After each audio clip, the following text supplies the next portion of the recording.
വിദേശ സംഭാവന നിയന്ത്രണ നിയമ ഭേദഗതിയിൽ കേന്ദ്ര ആഭ്യന്തരമന്ത്രി അമിത്ഷായെ നേരിട്ട് കണ്ട് ആശങ്കയറിയിച്ച് CBCI. CBCIയുടെ ആശങ്ക അമിത്ഷാ കേട്ടുവെന്ന് deputy secretary general father Mathew Koyikkal പറഞ്ഞു. ക്രൈസ്തവ വിഭാഗങ്ങൾ ലക്ഷ്യമിട്ടല്ല FCRA നിയമമെന്ന് അമിത്ഷാ CBCI പ്രതിനിധികളെ അറിയിച്ചു.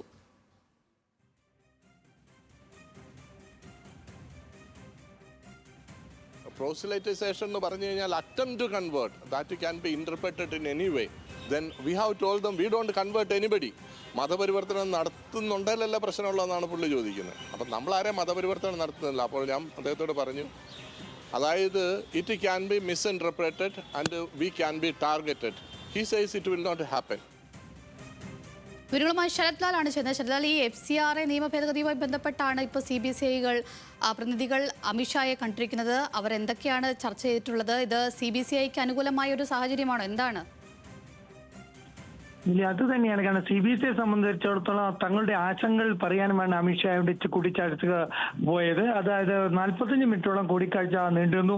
അതിൽ അമിത്ഷാ വ്യക്തമാക്കിയിരിക്കുന്നത് ഈ നിയമം കൊണ്ടുവന്ന 2010 UPA സർക്കാരാണ്. അതിൽ ഞങ്ങൾ കുറച്ചും കൂടി അല്ലെങ്കിൽ അതിൽ കുറച്ച് ലാളിത്യം വരുത്തി ലഘൂകരിക്കുക മാത്രമാണ് ചെയ്തിരിക്കുന്നത് എന്നതാണ് വ്യക്തമാക്കിയിരിക്കുന്നത്. അതിൽ വളരെ പ്രധാനപ്പെട്ട ഒരു കാര്യം പറയുന്നത് കോൺഗ്രസ് MPമാർ ഇക്കാര്യത്തിൽ നിലപാട് പറയണം എന്നതാണ് ഇപ്പോൾ CBCI ആവശ്യപ്പെട്ടിരിക്കുന്നത്. എന്തുകൊണ്ട് 2010 ഇത്തരം നിയമം വരുമ്പോൾ കോൺഗ്രസ് MPമാർ, പ്രത്യേകിച്ചും ഇപ്പോൾ പ്രതിപക്ഷത്തുള്ള കോൺഗ്രസ് MPമാർ എന്തുകൊണ്ട് ഈ കാര്യങ്ങളൊന്നും വ്യക്തമാക്കുന്നില്ല എന്നുള്ളതാണ്. ഏതായാലും തങ്ങൾക്ക് ഇക്കാര്യത്തിൽ തെറ്റുപറ്റി എന്നും CBCI നേതൃത്വം പറയുന്നുണ്ട്.